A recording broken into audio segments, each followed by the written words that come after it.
Hey, I'm going to get started by welcoming all of you guys. Welcome to Wat Tung. Nice to see everyone here. Welcome to everyone who's joining online as well.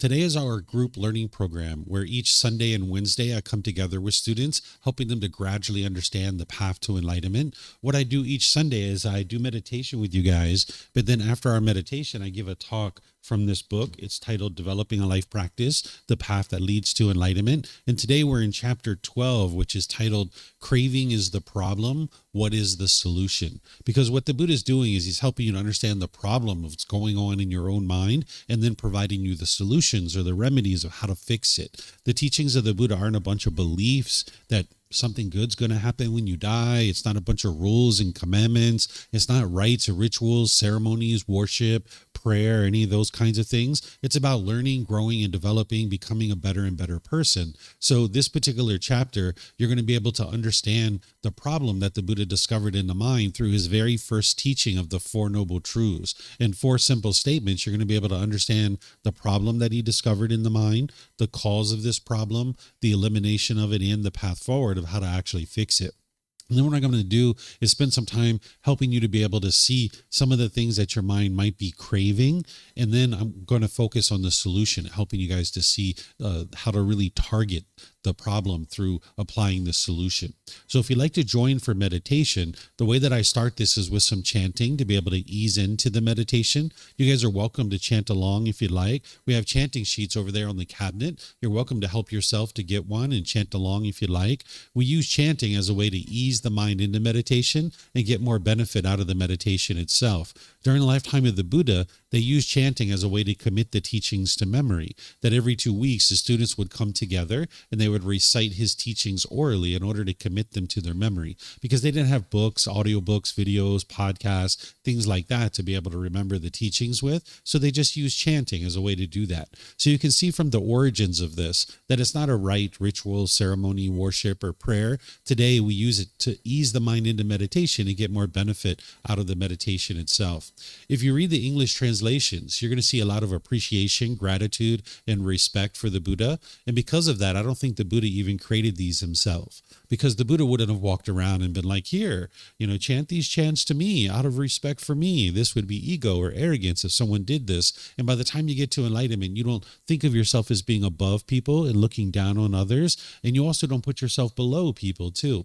So the Buddha wouldn't have handed out chants for people to be able to chant to him. But if you learn from a teacher how to move from anger, sadness, frustration, irritation, annoyance, guilt, shame, fear, stress, anxiety, loneliness, boredom, shyness, resentment, jealousy, eliminating all these feelings and getting to the point where your mind's completely peaceful, calm, serene, and content with joy, which is the enlightened mental state, you might actually have a lot of appreciation and gratitude for that teacher too. Because when the Buddha taught, he didn't want anything from anybody. He didn't expect anything from anybody. He was just helping them out of the kindness of his heart. So if somebody helped you to be able to get to that mental state, you might actually have appreciation and gratitude for that person too. So we use these as a way to ease into the meditation. Once we're in the meditation, I'll provide you some guidance where I'll essentially be teaching you and instructing you how to meditate while we're actually meditating together. Then there's going to be a period of time of quietness where we're all meditating. Everyone here at the temple and anyone joining online will just all be meditating at the same time. Now, during this period of time of quietness, I'm sure you're going to hear occasional sounds. You might hear a car go by, a dog barking, a bird chirping. This is all normal. Someone here might cough or sneeze. If you're in meditation, craving permanent silence, when you hear a sound during meditation, you'll cause your mind to be annoyed or frustrated. This is the reason why you can eliminate your discontent feelings, because it's the mind itself that is causing them. Oftentimes people think it's the outside world that's causing the discontent feelings, but it's actually your mind itself. The mind is craving permanence while you live in an impermanent world. So if you're in meditation, understanding that the world around you is impermanent, now you can rest at ease. When you hear that sound, you know that it's going to arise, it's going to change, and it's going to fade away. And now you can just be peaceful and joyful in your meditation, understanding the world is working exactly the way it's intended to work. Then we're going to come out of the meditation with some more chanting, and that's where I'll start today's class, helping you guys to understand the Four Noble Truths and how your mind is experiencing certain difficulties and struggles and how to actually solve that. In terms of your body position for meditation, there's 4 positions that the Buddha taught: seated, lying, standing, and walking. And you would learn these different positions at different times as part of your journey to enlightenment. It's kind of like having a tool belt, and you would use these different tools at different times and employing them in different situations. Oftentimes people are learning in the seated position, so I'll give you guys some guidance on this, and then you can learn these other positions at other times in our various courses and retreats that we offer. There isn't just one fixed way to actually sit in meditation. If there was just one way to actually sit, that would be permanence, and we don't live in that world. We live in an impermanent world. So what I'm going to share with you are suggestions or recommendations that you can consider. But if you would like to use something that I'm sharing or something that you figure out on your own, you can sit however you like. There's not just one way to sit. So what I'm sharing with you are just recommendations to maybe find something that's even more comfortable than the way you're already sitting. You could be sitting on the floor. You could sit in a chair. Maybe if you're at home, you're on a bench or a sofa or in a wheelchair. You can sit however you like. If you're on the floor, you might have some cushions under your rear. This will kind of help soften your seats a little bit. And if you're going to bring your legs together in the cross-leg position, you might just decide to do that lightly. Whereas if they're real tight, it can impede the circulation in your lower body and cause pain in the legs. Some people like to put their legs off the mat. This gets your hips up in the air, and it lessens the angle at the hips, the knees, and the ankles, allowing the circulation to flow. The Buddha put his right hand over his left with his thumbs together, and he put this into his lap. If this is comfortable for you, you could use it, but it's not about everyone doing it exactly the same way. Again, that would be permanence. So there's other options here for you as well. Some people like to put their palms on their thighs or their knees. Some people put their palms up. Some people rest their hands comfortably in their lap. So you can put your hands and arms wherever you like. And the same thing's true if anybody was sitting in a chair, a bench, or a sofa, or a wheelchair. You can also sit however you like. Some people like to put their feet flat on the floor or lightly cross at the ankles, but you can see me sitting in a chair here with my legs crossed. So this is an option for you as well. And then you can put your hands and arms wherever you like. In terms of the upper body, it's helpful that if the sternum is up and the shoulders are back, this will help keep your mind attentive and alert. If your upper body is erect, it'll help you to actively train the mind during meditation. Meditation is a dedicated, active, purposeful training session where you're eliminating certain unwholesome qualities and you're cultivating certain wholesome qualities. So you'd like the mind to be attentive and alert during the meditation. Whereas if you were slouched, the mind would have a tendency to be dull or lethargic. But if you're real rigid, the mind could be overactive or uptight. So you'd like the upper body to be erect with the sternum up and shoulders back, because not only does it keep the mind attentive and alert during the meditation, but it also makes it easy for you to breathe in through the nose and out through the nose. So again, I'm going to do some chanting to ease into the meditation. You guys are welcome to join in, and then I'll come back in with the guidance afterwards.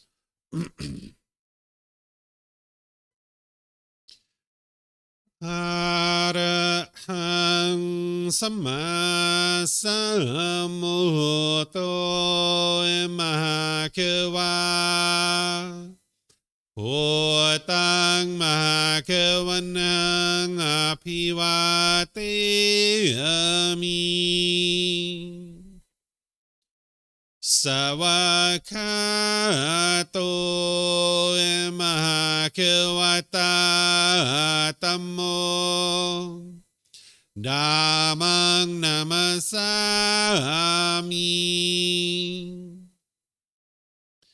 Supatipano Mahakavato Savaka Sangho Sanghang Namami Namo Rasa Bhagavato Arahato Samma Sambuddhassa Namo Rasa Bhagavato Arahato Samma Sambuddhassa Namo Rasa Bhagavato Arahato Samma Sambuddhassa. อิติปิโสเอมะกวา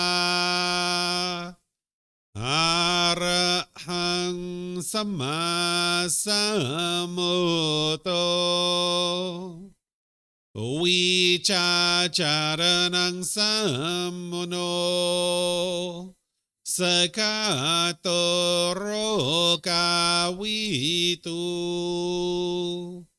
อนุเตโรปุริสาดามาสติสัตตาตาวามนุสรังพุทโธภาควาติ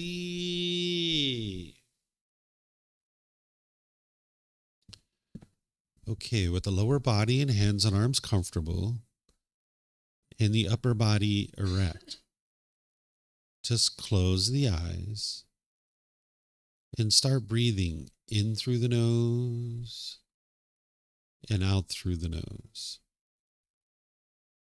Here you're just looking to establish the breath, a nice, natural, steady, consistent breath, not forced or controlled, just a gradual inhale through the nose, experiencing the full breath. And then whenever you're ready, exhale out through the nose. Breathing in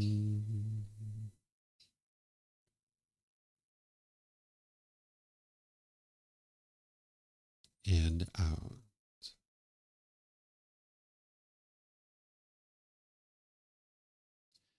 Breathing in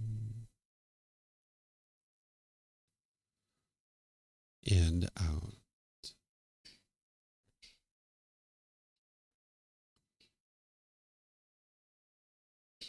Your breath may not match up with the guidance that I'm providing, and that's okay. This is your practice. I'm just here for guidance. You can use this voice as a reminder that whenever you get to the next inhale, breathing gradually through the nose, developing a nice, natural, steady, consistent breath. And then whenever you're ready, exhale out through the nose, experiencing the full breath. Breathing in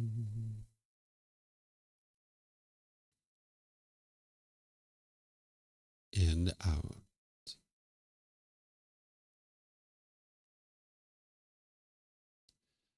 Breathing in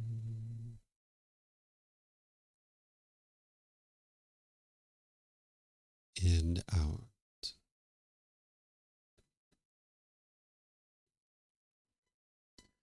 With the breath well established, start fixating the mind on the breath, either the sound of the breath coming into the nose or the sensation of air moving over the skin into the nose. The breath is the present moment. Fixate the mind on the breath, the present moment. Breathing in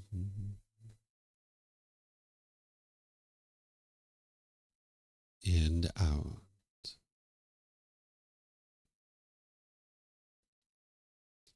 Breathing in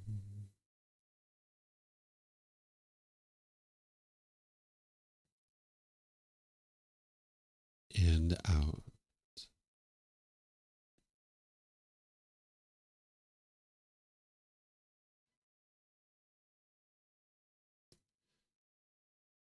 With the mind fixated on the breath, whenever you notice that it moves off the breath, cut that off, let it go, and come back to the breath, the present moment. No need to observe the thought, label it, judge it, analyze it, or even try to figure out where it's coming from. Whenever you notice that the mind is moved off the breath, cut that off, let it go, and come back to the breath, the present moment. Breathing in and out.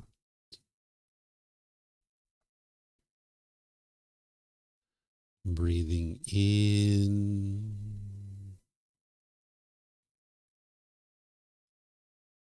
and out.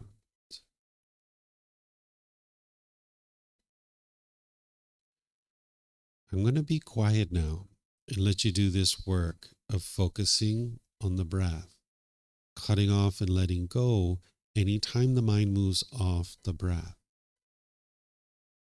You have nowhere to go. There's nothing to do. No one needs you right now. This is your time to focus on the breath. Breathing in and out.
สัมมาสัมพุทโธมหะเขวาพุทธังมหาเขวันหังอภิวาเทมิสวากขาโตมหาเขวตาธัมโมดามังนามาสามิสุปฏิปันโนมหาเขวโตสาวกสังโฆสังฆังนามามินับโมอะระสะภะคะวะโตอะระหะโตสัมมาสัมพุทธัสสะนับโมอะระสะภะคะวะโตอะระหะโตสัมมาสัมพุทธัสสะนับโมอะระสะภะคะวะโตอะระหะโตสัมมาสัมพุทธัสสะอิติปิโสมหะเขวาอะระหังสัมมาสัมพุทโธวิจาจารนังสัมมุโนสกาโตโรกาวิตุอนุเตโรปุริสาดามาสติสัตตาตาวามนุสรังพุทโธภาควาติ Okay, if you guys would like to slowly make your way out of meditation. Once again, good morning to all of you guys. Nice to see everyone here. Good morning to everyone who's joining online as well. Today is our group learning program, and I'm going to share with you some content that's going to help you to understand the path to enlightenment. This individual who we refer to as the Buddha, he lived over 2,500 years ago. He was born in modern-day Nepal in 563 BCE, and he taught in northeast India, dying at the age of 80 in 483 BCE. From the age of 29 to 35, he was training his mind to be able to get to this enlightened mental state. What enlightenment is where the mind's completely peaceful, calm, serene, and content with joy. By the time you get to enlightenment, you no longer experience any discontent feelings. You no longer experience any anger, sadness, frustration, irritation, annoyance, guilt, shame, fear, stress, anxiety, loneliness, boredom, shyness, resentment, jealousy. All of that has been eliminated from the mind through training of the mind. Oftentimes people think it's the outside world that's causing these feelings, but it's actually what's going on in your own mind that's actually causing this. And what I'm going to share with you today is going to help you to be able to see that in a way that you can independently verify. Because none of the teachings of the Buddha are based in belief. You're not believing a bunch of things and then hoping something good happens when you die. You're learning, growing, and developing in this life. By the time you get to enlightenment, you will have focus, concentration, clarity, and deep memory in the mind because you've purified the mind, you've honed the mind. The mind's now performing optimally. You'll notice that your personal and professional relationships are really blossoming because in the unenlightened state, you'll have a certain amount of bitterness, harshness, and hostility in your mind, and you'll feel justified in that hostility, thinking that it's the other person who's causing it, where in reality, that's coming from your own mind. And when you clear all that out of your mind and you start being loving loving and kind and warm and gentle with the people around you, you'll see more and more that that's what you experience coming back to you. But as long as you're bitter and harsh and hostile and you're putting that out, that's all going to come back to you. But by the time you get to enlightenment, you're not doing that anymore. So your relationships are at ease. They're really blossoming. You have harmony in all your relationships. You'll get to the point where you don't even experience a bad mood any longer. That is physically impossible for the enlightened mind to experience a bad mood.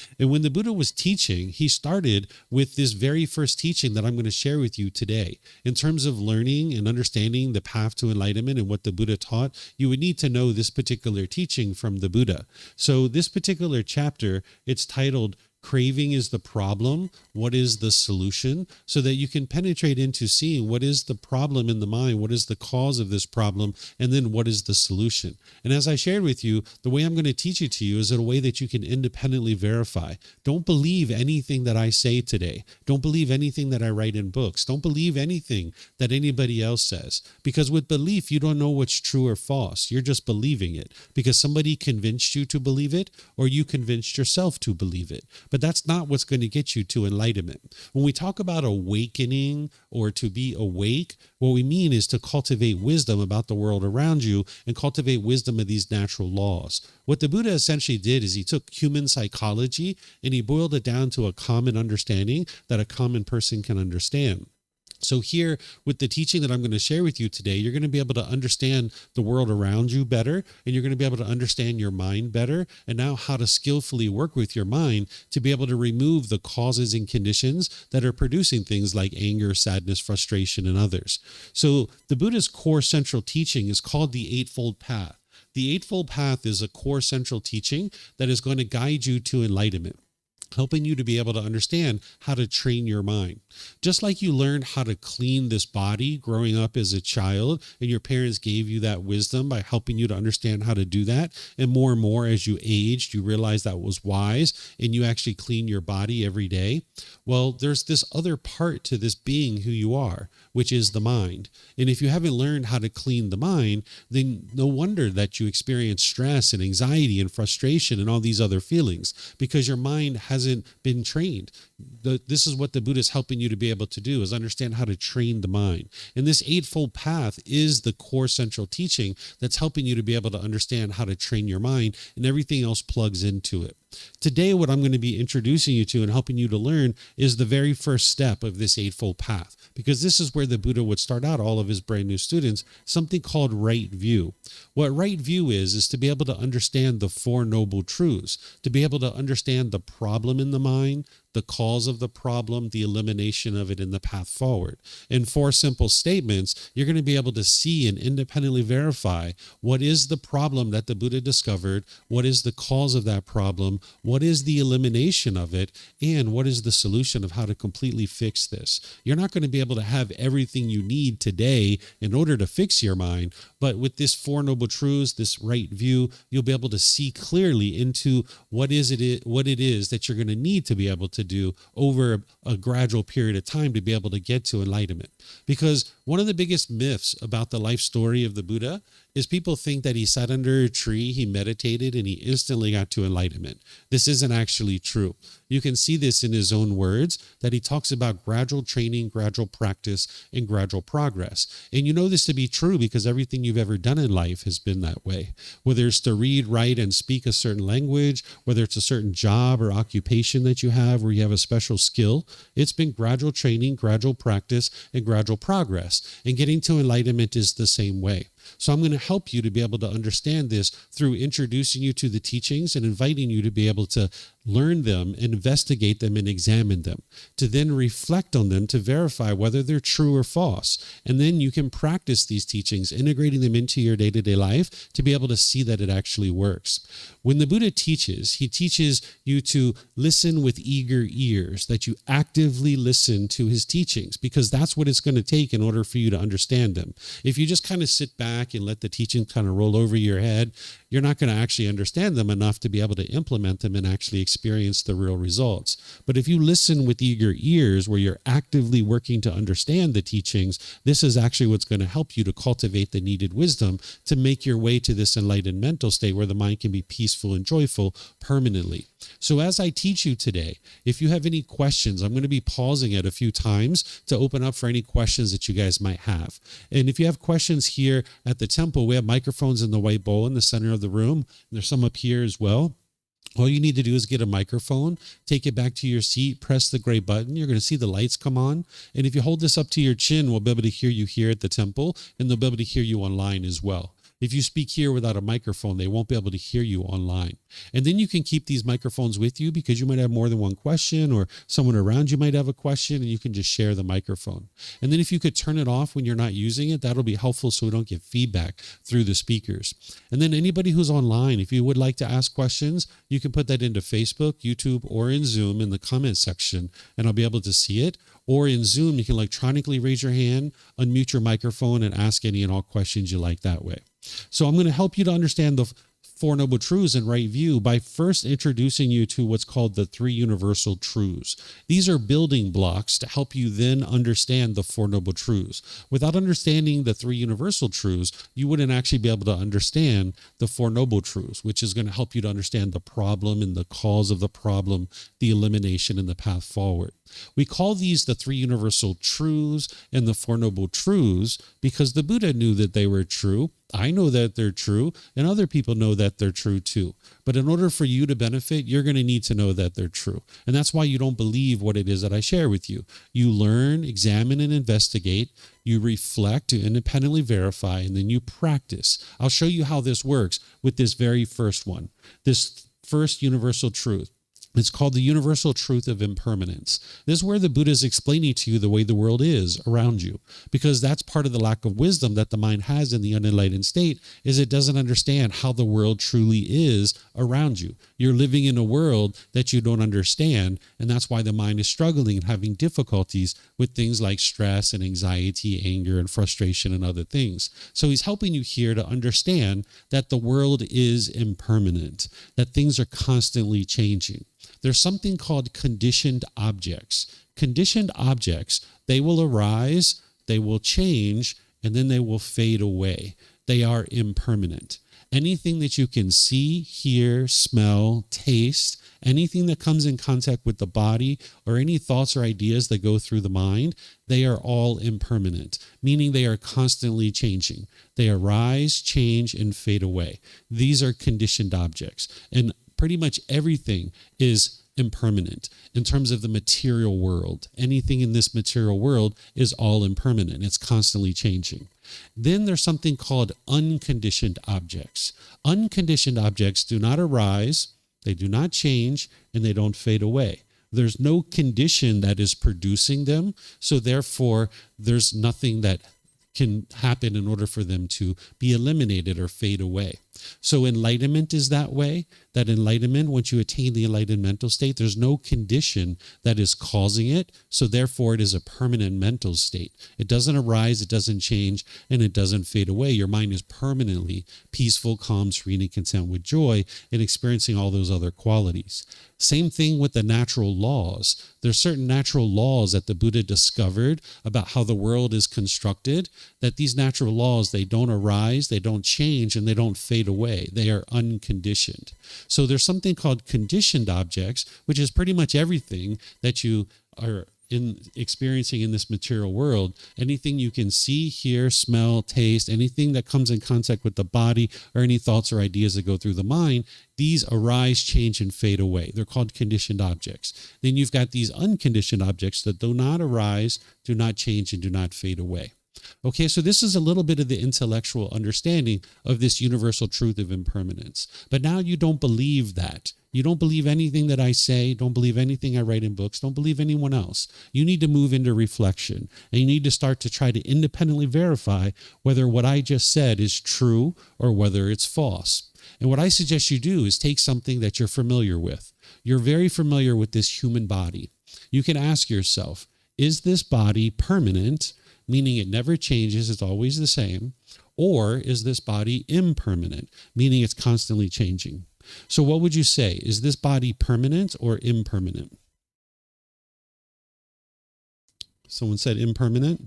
Would you guys agree with that this body's impermanent? It's constantly changing, right? Ever since the egg and the sperm came together, this body's been constantly changing. We get taller, we get shorter, we get bigger, we get smaller, right? We started out, we didn't have teeth when we started out in this world, and then our teeth grew in. That's change. But then those teeth fell out, and then more teeth grew in. Then we got cavities. Then we started having hair, and then we cut our hair. And then it changed again and it got longer. Then we get gray hair. Then we get wrinkles and pimples and moles and things like this. This is constant change with the physical body. And you can see that this body is constantly changing. What about your relationships? If your relationships are permanent, then that means you've had exactly the same people in your life, your entire life. If your relationships are impermanent, then that means you have people coming and going in and out of your life throughout your life. So what would you say? Are your relationships permanent or impermanent? They're impermanent, right? Okay, what about your bank account? Is your bank account permanent or impermanent? It's impermanent, right? It's going up and down and up and down. Some people's goes up, up, up. But some people's go down, down, down, down, down, right? What about the weather? Is the weather permanent or impermanent? Impermanent?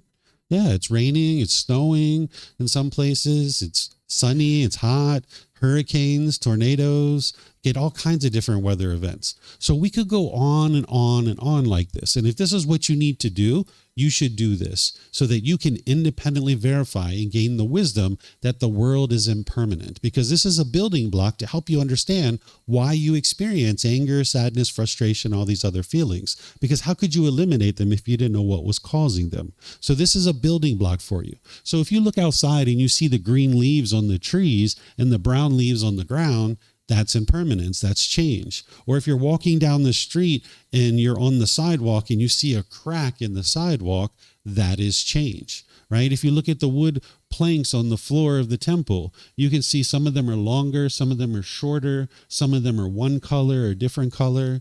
You can see that we started out with a certain number of people in our class and now more people have come, right? So that's change. Things are constantly changing in the world around you. And you need to be able to see this to be true, because this is a building block to help you understand why your mind experiences these feelings.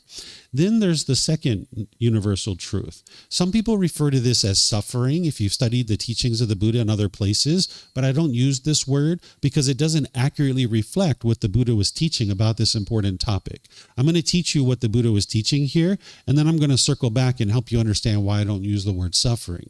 So the word that is in the original source text from the teachings of the Buddha is the word dukkha. This translates to discontent, discontented, or discontentedness. What the Buddha is doing here is he's explaining to you what the unenlightened mind experiences, that it experiences pleasant feelings, painful feelings, and neither painful nor pleasant. These are what's called conditioned feelings, that based on some condition, your mind is then going to experience a feeling. So the pleasant feelings are things like happiness, excitement, elation, thrill, exhilaration, or euphoria. The painful feelings are things like sadness, anger, frustration, irritation, annoyance, guilt, shame, fear, stress, anxiety, and others. Then there's neither painful nor pleasant feelings. I put boredom and loneliness here, but some people say that's quite painful for them. So you could put that in the painful category if you like. But shyness is a good example. It's not painful, it's not pleasant, it's neither painful nor pleasant. Or maybe displeasure, uncomfortableness. Like say you're sitting on a bus, a public transportation, and somebody you don't know comes in to the bus and sits next to you. And now your body is touching their body. You might say, it's not painful, it's not pleasant, it's neither painful nor pleasant, that the mind is dissatisfied or uncomfortable in this situation. So these are what's called conditioned feelings, that based on some condition, you're now going to experience a feeling. So for example, if you look outside and it's sunny and you get really happy and excited about that, that's a conditioned, pleasant feeling, that based on the condition that the sun is present, you will now be happy. You will now be excited. But the problem with this is that because you've based your feelings on an impermanent situation, That means when the sun goes away, when it starts raining, for example, you'll be frustrated, you'll be agitated or annoyed or some other discontent feeling. Or if you get really happy when your bank account balance is up here, that means when it changes and it goes down here, you'll be sad or frustrated. This is conditioned feelings. This is why you haven't been able to get to permanent happiness and permanent joy, because your mind is basing its feelings on some condition. And there needs to be certain conditions met in order for the mind to be happy or excited. But as soon as those conditions aren't met any longer, your mind ends up in the painful feelings. So the mind in the unenlightened state is going up and down and up and down and up and down. It's only a matter of time before you become agitated or annoyed about something, right? And the Four Noble Truths is going to help you understand why. But right now, this is just a universal truth helping you to understand what the unenlightened mind experiences, that the unenlightened mind experiences conditioned feelings. The enlightened mind doesn't experience this. The enlightened mind is experiencing unconditioned mental qualities where the mind is always happy, it's always peaceful, and it's unconditioned. There isn't any condition that is met in order for the mind to experience that. So for example, in the unenlightened state, you'll wake up in the morning and you'll see it's sunny outside. You'll get so happy and excited. You'll be like, wow, I'm going to go hiking today. There's this hiking trail that I've been wanting to go on. And oh my gosh, now it's nice and sunny. I can go on this trail. I'm going to call my friends. This is going to be a great time, right? And you get so excited. And now you go take a shower and you come out and it's raining. And now you're frustrated or angry or irritated, right? Because you based your feelings on the sun. The sun's no longer there. So now you're frustrated and angry. An enlightened being doesn't experience this. Their mind is beyond that. They see that it's sunny outside. They were already happy before they woke up in the morning. Their mind doesn't need any condition met in order for there to be happiness. That when they wake up in the morning, their mind's already happy. They see it's sunny outside. It's like, sweet, I'm going to go hiking today. I'm going to call my friends. This is going to be a great time. Oh man, this is going to be beautiful. And now you go take a shower and you come out and it's raining and it's like, it's raining. Well, I guess I'll stay home and read a book. Or maybe I'll call my friends and invite them over for dinner. We'll make some food. Or maybe I'll go to the mall and hang out at the mall for a little while. No big deal, right? You didn't base your feelings on the sun. You were already happy before you saw the sun. So therefore, when the sun is gone, you can maintain your happiness. You can maintain your joy. This is called unconditioned happiness or unconditioned joy, where your mind is beyond the conditionality of these feelings. So essentially, the unenlightened mind has all these conditions. It's kind of like if my mom and dad do this, if my brothers and sisters do this, if my boss does this, if the weather is this, if I have this much money in my bank account, I have this kind of house and this kind of car, then I'll be happy, right? So your happiness is shrinking because you're having all these conditions that you're putting on top of yourself that have to be met in order for you to be happy. So your happiness is shrinking and shrinking and shrinking. And the Buddha teaches you how to get rid of that and get to the point where your mind's always happy and you're always joyful. So this is what the unenlightened mind experiences. So this is a little bit of the intellectual learning where you're learning about the unenlightened mind and what it experiences. Well, now you don't believe that because you're not interested in belief. You need to see the truth for yourself. So you move this into reflection where you independently verify whether what I'm sharing with you is true or false. Well, you know that your mind is unenlightened, so you can ask yourself, does this explain that? Do you experience these three feelings, pleasant feelings, painful feelings, and neither painful nor pleasant? Are there any feelings that you experience that doesn't fit into one of these three categories? And if so, let me know when we get to the question period and I'll help you to be able to talk about it. So some people refer to this as suffering, like I mentioned, but this word suffering only explains 1/3 of what the Buddha was talking about here. It explains the painful feelings really well. When you're sad or angry or frustrated or having guilt or shame or fear, you might say that you're suffering. But if your boss walked into your office and said, oh my gosh, you are doing such a wonderful job, I'm going to give you $100,000 a year more in your paycheck, and you got really happy and excited about that, would you say you were suffering in that situation? Probably not. Right? Or say you're sitting on public transportation and somebody comes and sits really close to you and your body's touching their body and you're experiencing this displeasure in the mind. Would you say you were suffering in that situation? Probably not. So the word suffering explains the painful feelings really well. but it doesn't explain the pleasant feelings and the neither painful nor pleasant. So it doesn't bring your mind to the full understanding of the emotions and feelings, the wide spectrum of feelings and emotions that the unenlightened mind experiences. So if you use the word suffering, it's only going to explain to you 1/3 of what the Buddha was teaching. That means you're missing 66% of his teachings. And how could you ever get to the goal of enlightenment if you didn't understand 66% of a teacher's teachings, right? So I encourage you to use the word discontent, discontented, and discontentedness, because you need to be able to see these conditioned pleasant feelings as just as much a part of the problem as the painful ones, because the conditioned pleasant feelings are setting your mind up for painful feelings. If you get so happy and excited with a brand new job that you just got, well, when that company goes out of business or you get laid off or you get fired, you're going to be angry and frustrated later because your mind has conditional happiness. You can only be happy when this condition is met. And that condition is not permanent. You are not going to have that job permanently. So you need to be able to see the conditionality of these temporary pleasant feelings as part of the problem. You need to be willing to let go of the temporary pleasant feelings in order to get to the permanent peace and the permanent happiness, the unconditioned joy. And if you don't see that the conditioned pleasant feelings are part of the problem, you'll never understand how to actually train your mind to get to this enlightened mental state. Because it's pretty intuitive to think about eliminating sadness, anger, frustration, and all these other feelings. But to eliminate happiness and excitement, sometimes people are like, hold on a second, I'm not sure if I'm interested in getting to enlightenment, if I need to eliminate happiness and excitement.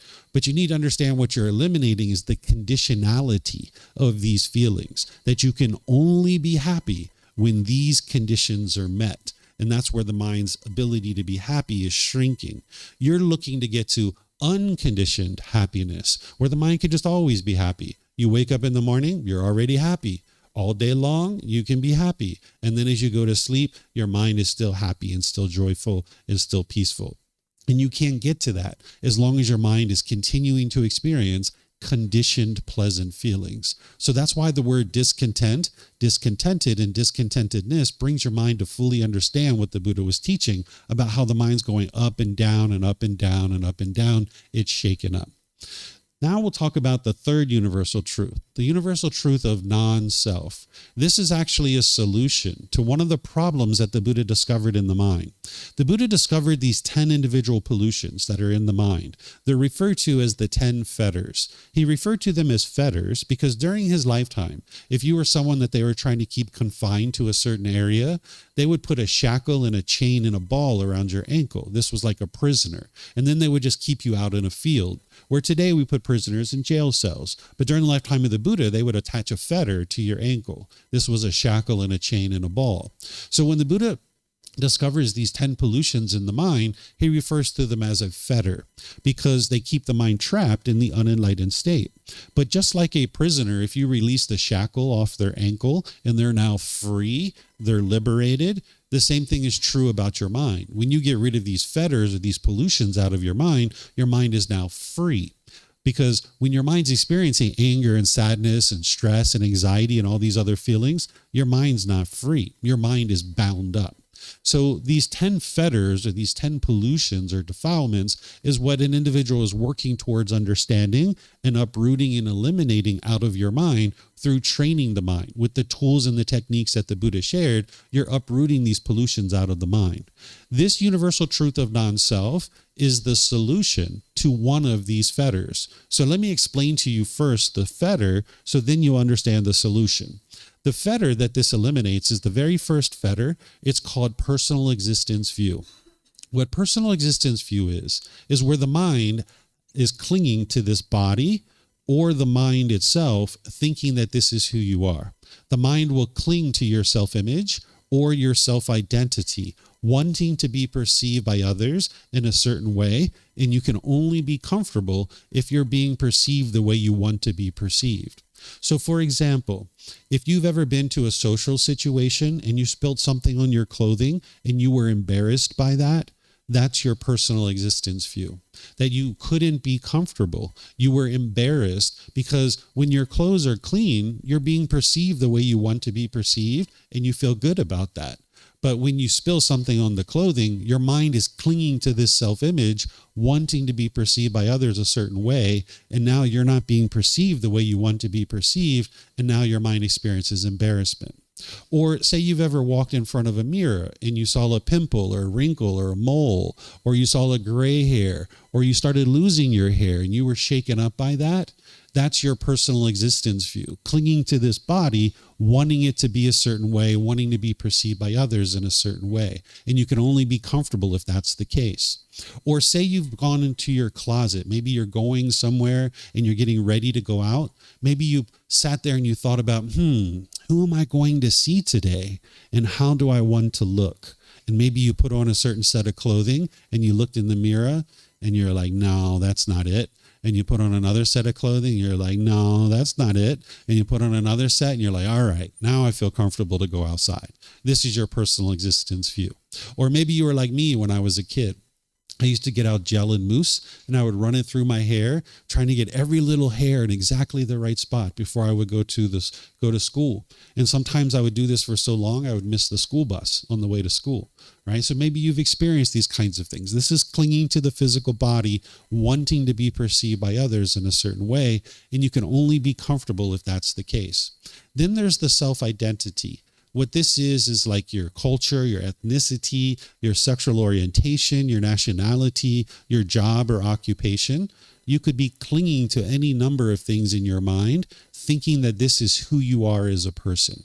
So now let's just say you're at a restaurant and 2 tables over, someone says, and you have maybe a certain ethnicity in your mind or a certain culture or nationality, like maybe I am German, or I am American, or I am a Brit, or I am French, or I am a Polish, or I am Lithuanian, or I am Mexican, or I am Chinese. Any of this I am. And now 2 tables over, somebody says something really glowing about your nationality. They might say, all Americans are lovely and kind and warm and gentle. I've never heard this before, but maybe somebody might say this, right? And now when you hear that, if you think that you are American and you have that identity in your mind, you might get so happy and excited about that because they're talking about me.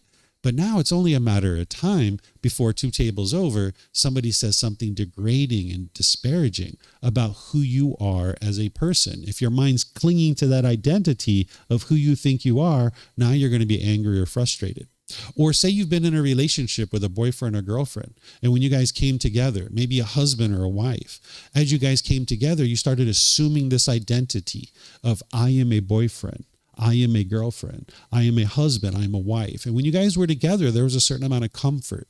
But when you guys broke up, maybe you felt uncomfortable with this I am single. And maybe you felt like you wanted to hurry up and get right back into another relationship. That's what the mind does, is it doesn't understand this personal existence view. And it thinks the way to solve this uncomfortableness is to hurry up and get back into another relationship. Or maybe you had a certain job or occupation that you identified with who you are as a person. Like, I am a police officer. If I have this in my mind that I am a police officer, maybe 10, 15 years I do this job, I feel great.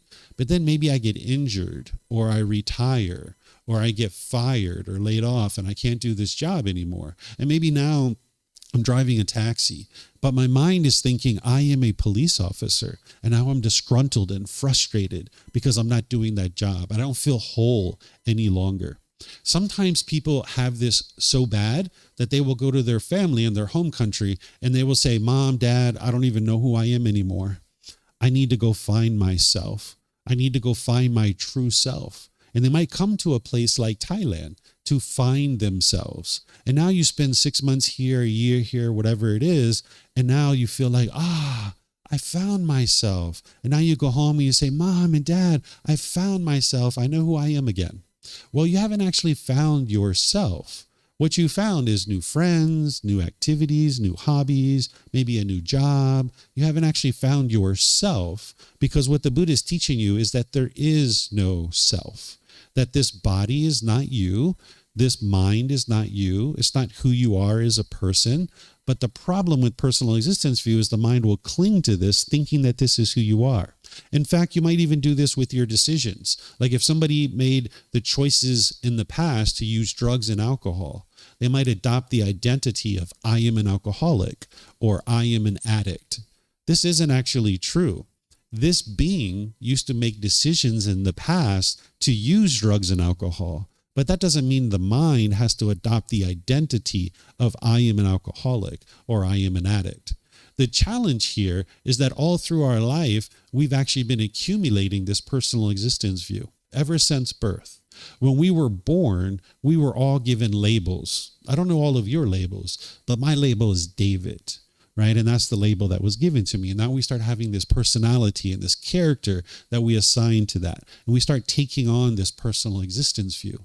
In fact, depending on where we were born, you probably have a national anthem, you probably have flags, probably have sports teams that you feel like, I need to cheer for this team because I am a Brit, or I am an Aussie, or I am Lithuanian, and I need to cheer for that team now, right? That's what the mind will do with its personal existence view. We've been accumulating this all the way through our life.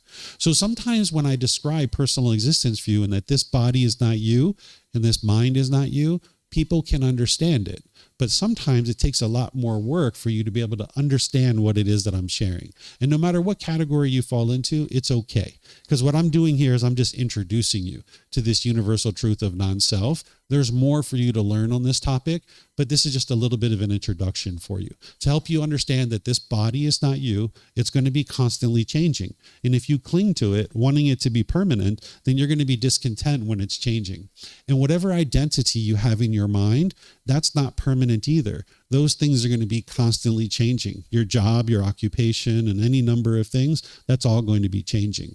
So in order to get to peace and joy, you're going to need to do what we call realized non-self, where you realize that this body is not you and this mind is not you. There is a body and there is a mind that have come together for this existence, but this doesn't determine who you are as a person. So now I'll show you how to independently verify this, because whether you're understanding this or not, at this point, you can independently verify that there is no self. So think about yourself when you were a child, when you were a teenager, early adulthood, and now. How did you think about yourself during these 4 phases of your life? Has it been exactly the same or has it been changing? It's been changing, right? You haven't thought about yourself the same way through all those 4 phases of your life. Okay, here's another option. Say your arm was cut off at the shoulder and you only have one hand and one arm. Are you less of a person? Say no. Say no. Yeah, you're not less of a person, right? So here you can see intellectually, you understand that this body is not you. Because if this body was you, you would answer that question differently, right? This is the problem with personal existence view, is that there's this confusion in your mind that intellectually you can understand this body is not you. Otherwise, you would have answered that question differently. You would have said, hey, there's less body, so there's less me. So therefore, yes, I'm less of a person. But people don't typically answer it that way, right? So you can see this confusion that in the heat of the moment, when someone says, wow, you're so handsome, you're so beautiful, that shirt really brings out the colors of your eyes. You're like, whoa, you feel so excited and so happy when someone says that because you think they're talking about you. But then it's only a matter of time before somebody says, where did you get that haircut? Are you going outside looking like that? Right? And now you're frustrated and you're angry or you're irritated, right? So this is the problem with personal existence view. There's this confusion in the mind, right? And here's a third way you can independently verify the universal truth of non-self. Point to yourself. Where are you? Maybe everyone's already eliminated personal existence view. Nobody's pointing. Where are you? Sometimes people point here, right? Or sometimes they point here. So if you're pointing here and you say, I am here, you need to see what you're pointing to. You're pointing to a shirt. Ask yourself, is that who you are? That shirt that you're wearing. If we took off our shirt and we held it up and we pointed to it, is that you? Is that who you are? That's not you, right? So we throw away the shirt. Where are you? And someone might point again. And now you're pointing to skin. And you need to ask yourself, is that who you are? That skin that you've got. If you ripped off the skin and held it up and pointed to it. Is that you? That skin? That's not you, right? So we throw that away. Where are you? Someone might point again.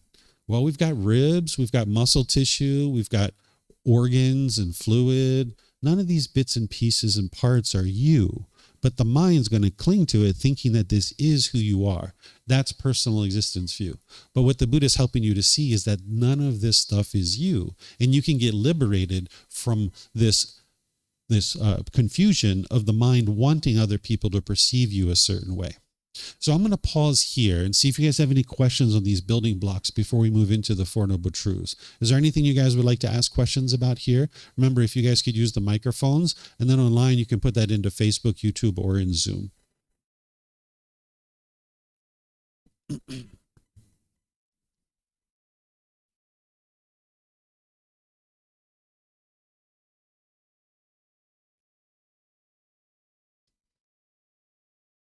Is this working?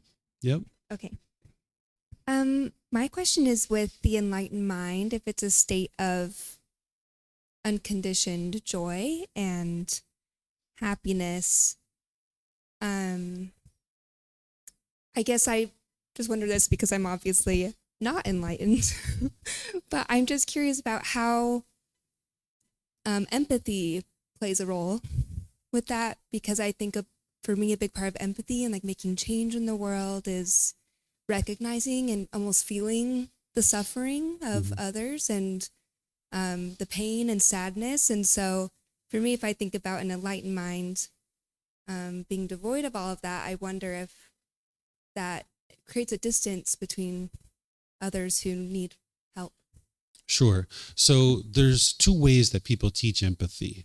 And the first way that people teach empathy, which I don't recommend that you practice, is they teach you to understand people's feelings and share in their feelings. The way that I teach empathy, and a lot of other people do too, is to understand people's feelings. You don't have to share in their feelings in order to understand their feelings. It's kind of like if somebody was stuck in the quicksand, what would you do? Would you get down into the quicksand with them and try to help them get out? Or would you stand on stable ground, reach out with a hand and ask them to grab your hand? And now when they grab your hand, you look them in the eyes and you say, hey, look, you're going to need to kick. I'm going to pull, but you're going to need to kick. And now you pull, they kick, and they get out of the quicksand, right? But getting down in the quicksand obviously is an unwise choice. So that's what some people are teaching as empathy. And it sounds like that's what you've been taught before, is to understand people's feelings and share in their feelings. But that's never going to be able to help that person to get down in the quicksand with them. So what you would like to do is understand their feelings. And after what I teach you here in a few moments, you'll understand people's feelings really well, because you're going to understand your feelings and you're going to understand why other people experience feelings. And now you'll actually truly be able to help people, because you'll be on solid ground understanding what's causing these feelings. And then if people are interested in your help, you can help them.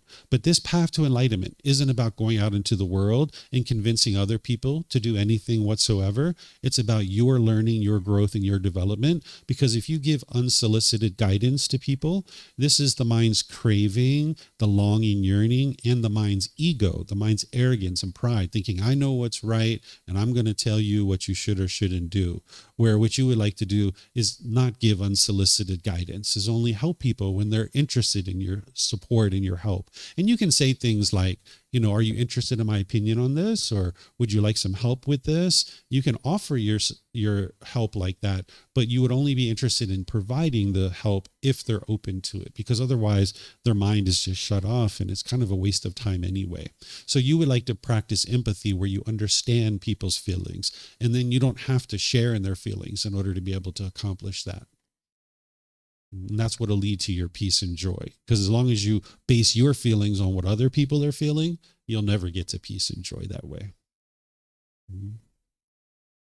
Okay, I don't see any other questions anywhere. Okay, so one more little thing to teach you, and then we'll move into the Four Noble Truths, helping you understand why your mind experiences these feelings. So there's something called craving, desire, attachment. expectations, wants, holding, grasping, clinging. What this is the mind longing, yearning for the objects of your affection, thinking that the next new shiny object waiting around the corner is going to provide some lasting satisfaction. It's almost like an unquenchable thirst that the mind chases and chases and chases and chases. It pulls towards things. It thinks that there's something external that's going to provide lasting satisfaction. So it chases after that thing. And it thinks if I can just get this thing, everything in my life will be perfect. The mind will think, what do I need to feel better here? More money. That'll fix everything. Let me get some more money. So the mind will chase after that for a while. And then if you get what you want, you'll be happy. And if you don't, you'll be sad or frustrated. And then the mind's like, what do I need to be happy? What do I need to feel better here? A new boyfriend, a new girlfriend. That'll fix everything. Let me get one of those, right? And now you'll get a new boyfriend and a new girlfriend, and you'll be happy at first, but then you'll get angry and frustrated a little bit later after the relationship starts to deteriorate. And then you're like, what do I need to feel better here? I know what I'll do. I'll go to Thailand. That'll fix everything. They've got mango and sticky rice. I can play with elephants. I can get massages for $5 an hour. Oh my gosh, this is a wonderful place. Let me go to Thailand. And now you might go to Thailand and you're so happy and excited. But then when you got to go home, you're frustrated and angry again, right? So this is what the mind's doing with craving, desire, attachment. It's pulling towards these things. If you've ever been in the mall and you saw a brand new pair of shoes and you're like, if I can just get those new shoes on my feet, everything will be perfect. Or maybe it was a piece of jewelry or a video game or a new phone or an article of clothing or something like that. It's not the object itself that is the craving, desire, attachment. It's the way the mind is longing, yearning for it, thinking that if I can just get this thing, everything's going to be perfect. Do you guys know what I'm talking about here? How your mind's pulling towards things?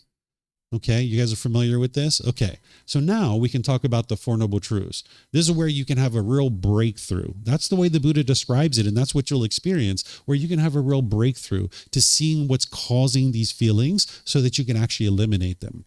In 4 simple statements, you're going to be able to understand the problem, the cause, the elimination, and the path forward. The first Noble Truth explains the problem. Everyone that is unenlightened will experience discontentedness. This is the problem that you're experiencing, conditioned feelings, that the mind's going up and down and up and down. You're not calm. Your mind's not steady. It's shaken up. It's only a matter of time before you experience some discontentedness. And now when your mind's shaken up like that, it's difficult for you to make wise decisions. And you end up making unwise decisions. And now you experience unwholesome results as a part of those unwise decisions. So as long as your mind's shaken up, you can't make wise decisions. So this is the problem. Then the second noble truth is explaining the cause of this problem. Discontentedness is caused by our own cravings, desires, attachments, because the mind wants everything to be permanent when everything in the world is impermanent. I'm going to say that a few times, and I'm going to give you some examples to understand it. Discontentedness, those conditioned feelings, the conditioned pleasant feelings, painful feelings, neither painful nor pleasant, is caused by craving, desire, attachment. The mind's longing, yearning, chasing after the objects of your affection. The mind is craving permanence while you live in an impermanent world. So let me give you some examples. Think back to maybe a boyfriend or girlfriend that you got together with. When you guys first got together, you were probably so happy, so excited, so elated. You got this new person in your life. They're showing you affection. They're calling and checking in on you. They might be inviting you to the movies or dinner. You might be going to the park, having nice walks in the park, having great conversations. You're probably even having intimate contact, and you're getting all these pleasant feelings. But then it's only a matter of time that the relationship starts to deteriorate, and now it falls apart, and now you guys break up, and now you're angry or frustrated. It's not your love that's causing this. It's the mind craving permanence. It's holding on to this relationship, wanting it to be permanent, when in reality, it was always impermanent. From the very beginning of the relationship, your mind just didn't have the wisdom of the universal truth of impermanence to understand that this relationship is impermanent. Because if you guys were even together for the rest of your life, you guys are going to die. And now the relationship's over. And if the mind's holding on and craving permanence, you'll really struggle during that period of time. Or say you've had someone close to you that has died, maybe like grandma, grandpa, mom or dad, brothers or sisters, or some close friend. You're not a bad person if you grieved or had sorrow and sadness during this period of time, but it wasn't your love that was causing it. Love is a genuine interest in seeing all beings be well. What caused the grief and sadness when these people died is the mind holding on and craving permanence. Because if the mind gets what it wants, it feels pleasant feelings like happiness, excitement, elation, and others. But if the mind doesn't get what it wants, it experiences painful feelings like anger, sadness, frustration, and others. So when grandma and grandpa's alive, your mind's getting what it wants. So there's a certain amount of happiness there. But when you're not getting what you want, what you expect, what you're longing, yearning for, the mind experiences the painful feelings. You can see this at a wedding. If you've ever been to a wedding, maybe you saw people crying and grieving at a wedding. Well, it's not love that's causing that, right? Because here's somebody that's going off in the world with a new person and they're building their life. They're building a new relationship. Well, if you love this person, meaning you have a genuine interest in seeing them be well, that's wonderful. They're going off into the world with someone else. This is great. But no, mom and dad, brothers and sisters, grandma and grandpa, they're holding on. It's like, that's my brother. That's my sister. How dare you take them away from me, right? This is the mind holding on and craving permanence, right? Or think back to when you were a child and maybe you got dropped off at school, or if you got dropped off at university, your parents or you might have been upset. Again, if you're having love, you have a genuine interest for someone to be well. This is wonderful. You're going off into the world to get an education. You're going to school. This is outstanding. But no, mom and dad are crying. And maybe the child is crying too, because the mind's holding on and craving permanence. Okay, so this is some examples with relationships. But let me give you some examples that don't involve relationships so you can maybe see this a bit more clearly. Think if you got a brand new car.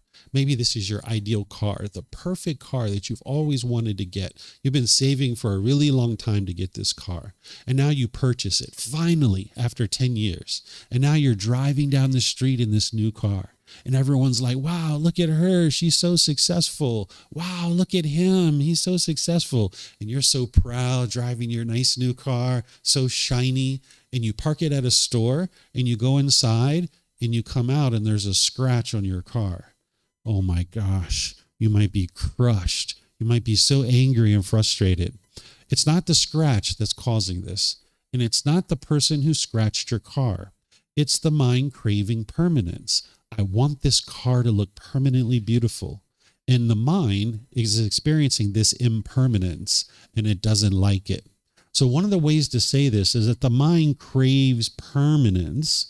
But another way to say it is that the mind does not like impermanence. It doesn't like change, right? So we're not talking about what's wise or unwise here with the car, because when we walk through a parking lot, of course, we aspire not to scratch anybody's car.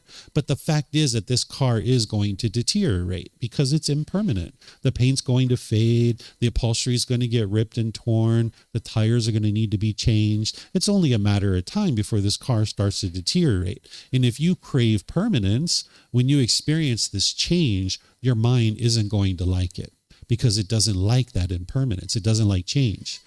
If you look at your life, you can see in the times where things have been changing, those are the most difficult and struggled times that you have. You're struggling and having the most difficulties. When you're changing living locations, when you're changing jobs or occupations, when you're changing relationships, this is really challenging for you. This is where you struggle and have the most difficulties because the mind's craving permanence. So again, don't believe me. Don't believe anything I ever say. You need to independently verify what I'm sharing with you to be able to cultivate wisdom and see it for yourself. So I'm going to invite you to take a moment to reflect on this second noble truth, because what I'm teaching you is that it's your own mind that's causing these feelings. It's your craving, desire, attachment. It's your longing, yearning, but you need to be able to see it for yourself. So take a recent time where you've been upset or angry or frustrated or some other discontent feeling. It could have been this morning or yesterday or last week. Look at that situation with these fresh eyes, Because what the mind typically will do is it will blame other people for the feelings that you experience. But look at that situation with these fresh eyes. What was it that your mind wanted? What were you longing, yearning for? What were you expecting? And if you would have gotten it, you would have been happy. You would have been excited. But because you didn't get what you wanted, your mind was angry or sad or frustrated or some other discontent feeling. So if you look at this, you should be able to see it for yourself. But if you can't see it, let me know, because I'll help you. I've had plenty of students over the years that needed help to be able to see this. I'll tell you a story of one. I had a student contact me one time and they said, David, I need your help with something. I said, okay, what's going on? They said, well, I know that you teach that it's my own mind that causes these feelings, but I'm sure it's my wife. And I need your help to be able to understand this. And I said, okay, sure. What's happening? They said, well, I went to work the other day and my house looked beautiful. And when I came home from work, she had a craft project all over the house. And I got frustrated and angry when I walked in. Didn't she cause me to be angry? I wasn't even there. I'm not the one who messed up the house. She's the one who messed up the house. Didn't she cause me to be angry? And I said, no, it wasn't your wife. It was your mind craving permanence. You were expecting the house to look exactly the same when you came home as when you went to work.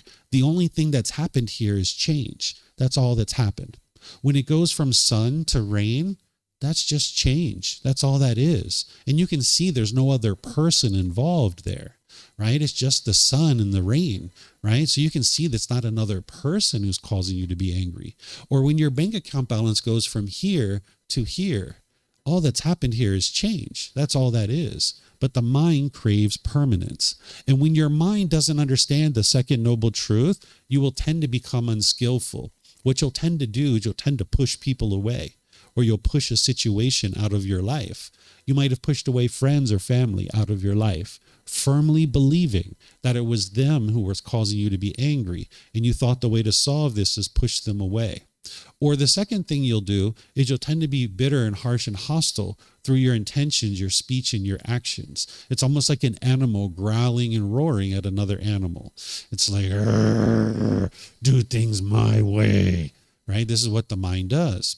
Or the third thing you'll do is you'll tend to put your expectations on people, try to pressure them to do things your way. And you can't live harmoniously this way with all beings, because it's only a matter of time before you encounter someone who does things differently than you. Because there's only one person in the world who does things your way 100% of the time. Do you know who that person is? Who's the person who does things your way 100% of the time? Yourself, right? So if you can only enjoy being with people, if you can only be happy when people do things your way, then you can only love yourself. You can only be happy with yourself. And you actually probably have difficulties doing that from time to time, right?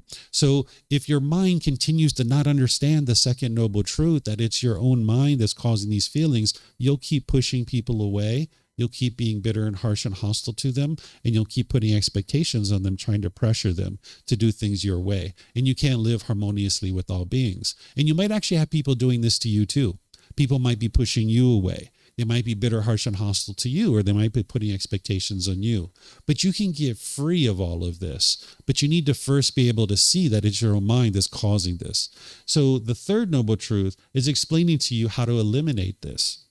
That the elimination of discontentedness is possible by eliminating craving, desire, attachment. If you can understand in the second noble truth that the cause of these feelings are craving, desire, attachment, that longing, yearning, well, the third noble truth is explaining to you that you can eliminate that you can eliminate that longing, yearning, and chasing after the objects of your affection. Sometimes when I say that, people say, well, hold on a second, David. If I eliminate that, won't I swing all the way to the other side where I'm dull and lethargic and unmotivated and I'd lack enthusiasm and ambition?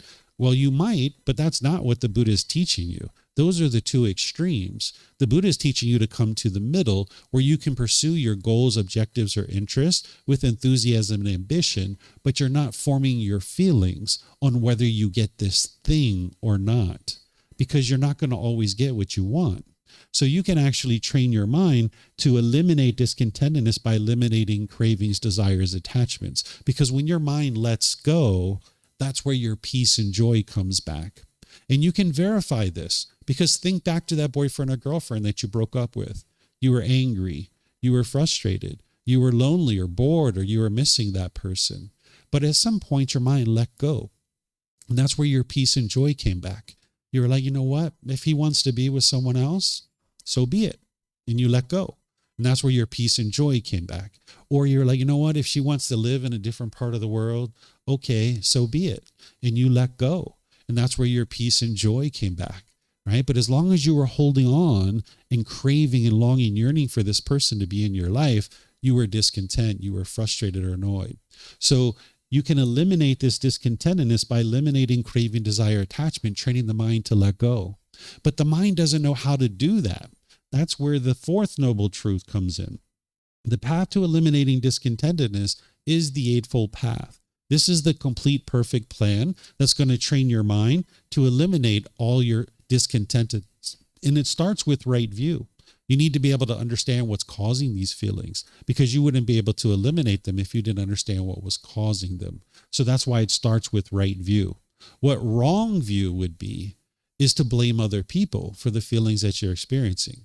As long as you keep blaming others for what it is that you experience on a day-to-day basis, then you'll never fix it, because it's everyone else that's causing what you experience. But when you come to understand that it's your own mind that's causing these feelings, that's where the real transformation begins. That's where you can have a real breakthrough. Because if it's your own mind that's causing these feelings, wonderful. That means I can fix it.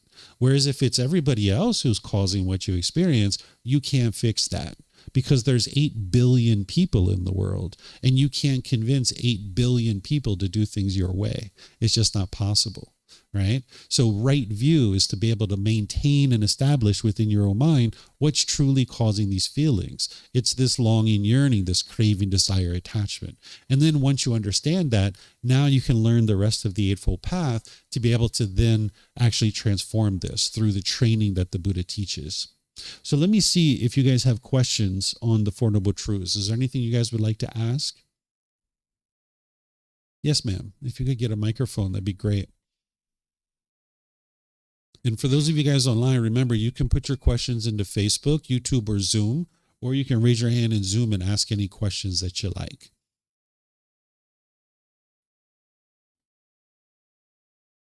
Not yet. I can hear you this way, but not through the microphone. The people online won't be able to hear you if you don't use a microphone. They'll appreciate it if you use the microphone. If you press the gray button, the lights will come on. And then you just have to be patient. They're Buddhist microphones. You got to be patient with them. Yeah. Let me discuss about one example, because I'm not so clear about that. Okay. For example, if you are a daughter or son in the family, and but the other family member doesn't do any kind of job, and you have to support the whole family, and you think that you are responsible as a daughter or son, but actually you are not happy with that. So how to overcome that kind of feeling? Okay. So what you're doing here, or this example, what's happening is the mind's putting an expectation on yourself that you have to support everybody else. And that's a craving, desire, attachment. That's an expectation that you're putting on yourself, because that's not something you have to do, right? There's only one thing in the world that you have to do, that you're required to do. You can't stop this, is you're going to die, right? That's the only thing that you have to do. Everything else is optional. And your mind is choosing to support these people. And now your mind's putting that expectation on yourself. And now you're craving for these people to work. And you're longing, yearning for them to work and support themselves. So you're going to need to either get rid of this expectation that you have to support them, right? You're going to need to get rid of that and be comfortable with them struggling and needing to go out and figure out how to acquire resources for themselves. Or you're going to need to get rid of your craving for those people to work. And you're going to need to get comfortable with being able to support them. But your mind's not going to know how to easily do that unless you learn and practice the entire Eightfold Path. This right here is just helping you to build a foundation where you understand right view, And then there's all these other steps that you need to use in order to train your mind. So I can share with you that you need to eliminate your expectation to be able to provide for others, or you need to eliminate your craving and expectation for other people to work. I can share that with you, but you don't know how to do that until you learn and practice the entire Eightfold Path. Mm-hmm. Yeah, it's not like a 1 week thing. It's not a 1 month thing. It's not a 1 year thing. You gradually train your mind over a consistent long-term period of time. But the beauty is that it's a permanent solution, that once you completely train your mind this way, it will never again experience anger and sadness and frustration. But you need to be able to learn the wisdom of how to do this. Just like you learn the wisdom of how to clean the body, you need to learn the wisdom of how to clean your mind. Mm-hmm. You're welcome. Okay, I don't see any questions online either. Okay, so this is the Four Noble Truths in helping you to understand right view and what's causing these feelings. There's a whole litany of potential cravings. Keep in mind that the craving, desire, attachment is not the object itself, but these are potential cravings that someone could have. Let me give you this example. Let's just say that I had a liter of water in my car and I was on my way to go hiking. And I got out of the car and I was 30 minutes down the trail and I'm like, oh my gosh, my water, I forgot my water. It's back in my car. And now you run and hurry and get back to the car. You maybe twist your ankle on the way. You sling open the car door and it's like, oh, my water. Well, there could be a second person who also forgets their water in the car. And now they're 30 minutes down the trail and it's like, I forgot my water. I'm going to be out here for about 6 or 8 hours. Let me go back to the car and get my water. And now you just calmly make your way back to your car and you get your water. So that it's not the object of the water. That's not what the craving, desire, attachment is. It's the mind's longing, yearning, because in both examples, the object was the same. So in this situation here, I've listed out some different potential cravings and the potential harmful effects as a result of having craving for these particular things. So for example, an individual could have a craving, a longing, yearning for automobiles and buying automobile after automobile after automobile. They're going to experience excessive amount of work that they're having to maintain a certain amount of income in order to be able to acquire all those automobiles. There can be an excessive amount of ego, or it's like, look at all my cars. I got all my cars lined up and feeling so great about that. There can be a lack of time with the people who are close to you because an individual is now having to spend all this time to maintain their cars. Or there could be pollution, right? Using the cars and polluting the earth with all that different purchases, where really, how many cars do you actually really need as an individual, right? And these are all different cravings, and there's many of them here, and you can see the different things that can occur. This is something that's in the book in chapter 12. So I'm not going to go through each individual one of these, but you can see these different cravings that I've listed out here, right? There's different things that an individual could actually potentially crave. So again, it's not the object itself, it's the way that the mind is longing, yearning for this particular thing. Okay? So the solution for this is the Eightfold Path. The Eightfold Path is the core central teaching that's going to eliminate all the craving, desire, attachments. But the thing that's really targeting this through the teachings of the Buddha is breathing mindfulness meditation, which is what we did this morning, where we're focused on the breath. And anytime the mind moves off the breath, you're cutting that off and letting it go and coming back to the breath. What you're doing here is you're building the wholesome qualities of mindfulness or awareness of mind and concentration. You need to be aware of the mind. When the mind moves off the breath, that's your mindfulness. That's your awareness of mind. You need to be aware when your mind's moving. So for example, in your day-to-day life, if you show up at an airport and you check in and the person at the ticket counter says, hey, your flight's delayed, you're going to need to wait 3 hours, you can't check in yet, and you notice your anger is starting to arise, that's your mindfulness. Well, if you've been training your mind with breathing mindfulness meditation, you can cut that off and let it go, understanding that it's not the other person who's causing you to be angry. This is the mind craving. This is the mind longing, yearning, wanting permanence. I want every airplane to take off on time, especially the ones you're on, right? Other people's planes can be late. You don't mind about that, but your planes need to take off on time. That's the craving for permanence. And now you might think that it's the airline company that's causing you to be angry, but it's your mind's craving. And now you'll sit there in the waiting area being frustrated and angry and irritated, blaming everybody else. And then when you're on the airplane all the way to that new city, you're frustrated and angry because you're getting there on a different schedule than your mind was craving. Or you could just understand, of course the plane's delayed. There's going to be maintenance issues, crew issues, weather issues. This is all normal. This is impermanence, but the mind is craving permanence. So if you build up a breathing mindfulness meditation practice where you're focused on the breath, and anytime the mind moves off the breath, you cut that off and let it go and come back to the breath, you're building this internal mechanism in your mind to be able to cut off and let go, cut off and let go. And now in day-to-day life, when you're noticing the anger and the frustration or the guilt and shame, the stress, the boredom, the anxiety, any of these feelings are arising, you can cut that off and let it go. And if you do this enough, over time, you'll fully transform the mind where there is no anger that arises. There's no frustration that arises. There's no guilt and shame or fear, any of these other feelings arise, because you've eliminated the causes and conditions that are producing it, which is the craving, desire, attachments. So the breathing mindfulness meditation, the goal of this isn't to eliminate your thoughts. It's to notice your thoughts sooner and sooner and cut them off and let them go easier and easier. Even an enlightened being has thoughts during meditation, but they're able to notice them, cut them off and let them go. And then in between their thoughts, there's quietness and stillness. Where in the unenlightened state, you'll have a bombardment of thoughts, lots and lots and lots of thoughts, or you'll indulge in a thought and follow it for a period of time before you realize you're meditating and you bring your mind back to the breath.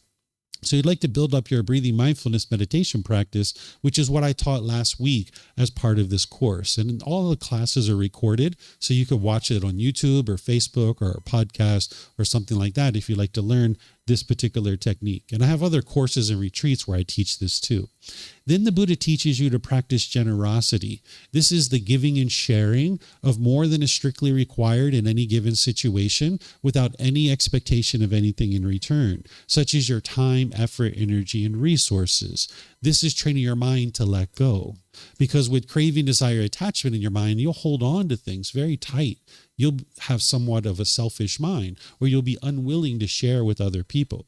It's my money, it's my food, it's my clothes, my jewelry, my friends, mine. Everything's mine. And the mind will hold on to it. It'll be unwilling to let go. So generosity is training your mind to let go. And you like to do this without any expectation of anything in return. You can do this in easy, simple ways. Let's just say you're walking into a store and you see that there's someone behind you. Instead of just walking through the door, you could hold the door for that person. But remember, you need to do this without any expectation of anything in return. Because if you're standing there holding the door, expecting a thank you, and they don't say thank you when they walk through, you'll cause your mind to be frustrated or annoyed because your mind's craving every single person to say thank you. Again, we're not talking about what's wise or unwise, because when you walk through the door, you probably say thank you. But because of the universal truth of impermanence, some people are going to say thank you and some people are not. That's the universal truth of impermanence, right? So if you're standing there with an expectation that you want a thank you, you're not practicing generosity yet because your mind's still longing, yearning.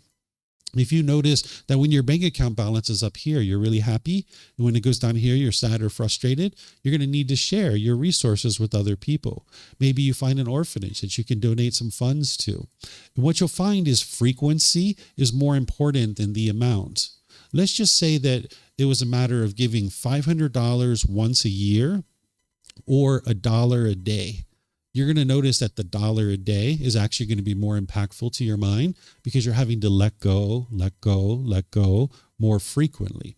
If you get your clothes out of the washing machine and you see they're ripped and torn and you get frustrated or angry about that, that's because your mind's craving permanence, right? These clothes are not permanent. You would be wise to start giving away some of your clothing, donating it to other people so that way your mind can train to let go.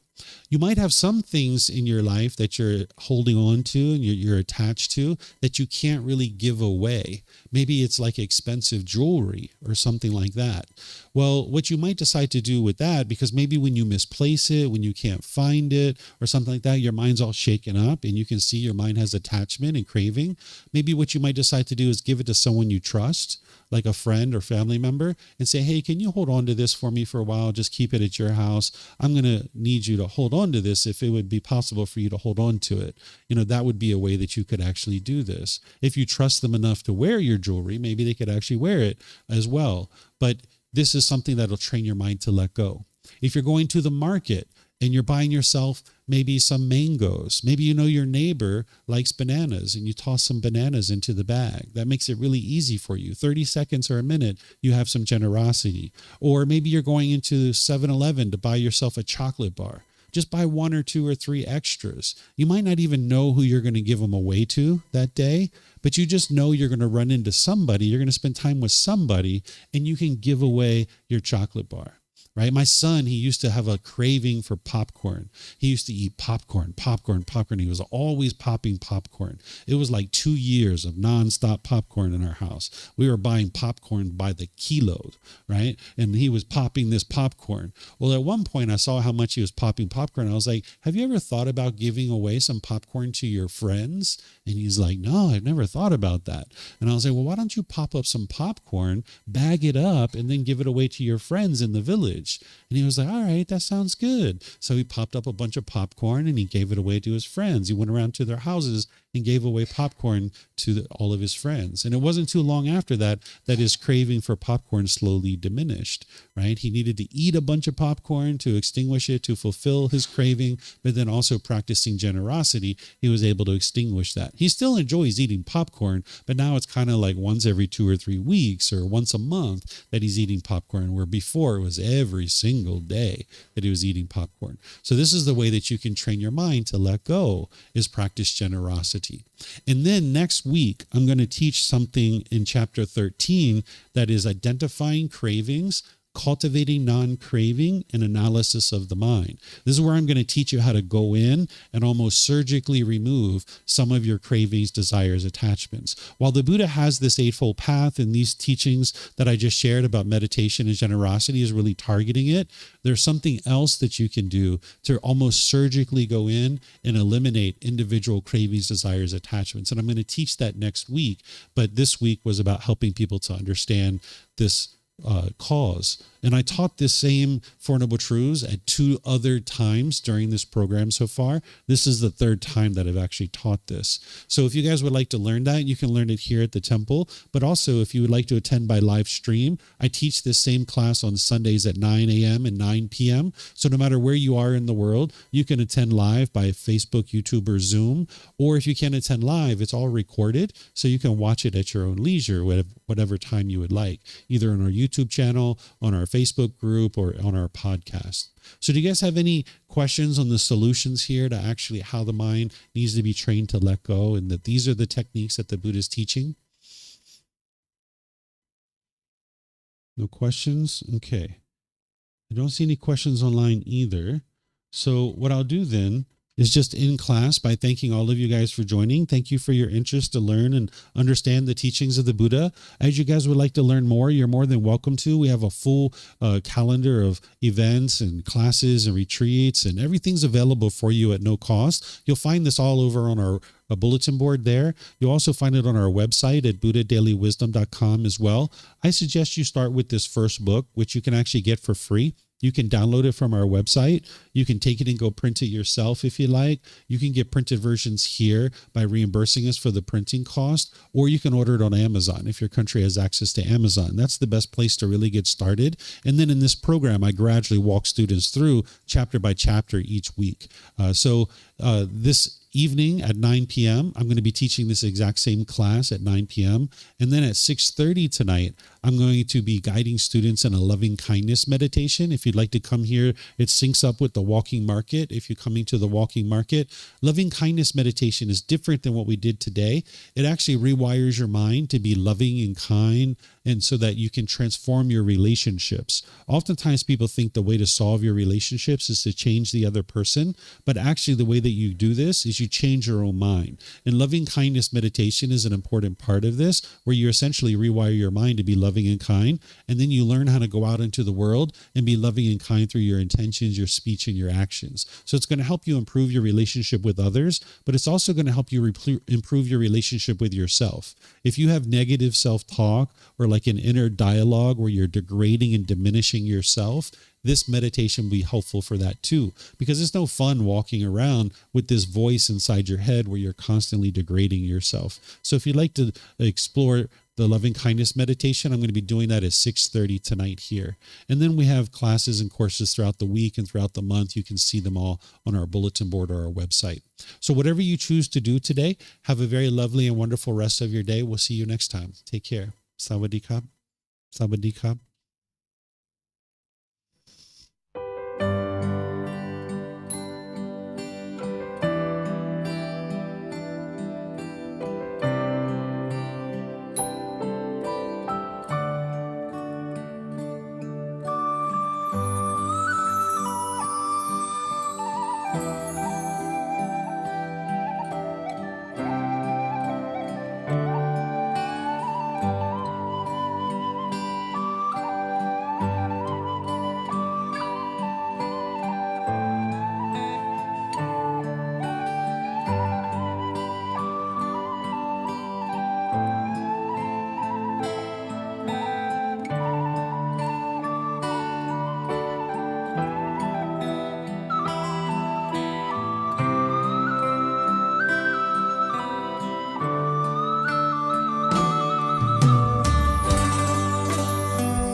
Thank you again for watching. Enjoy your meditation. Look forward to seeing you online and answering any questions that you might have. Thank you so much.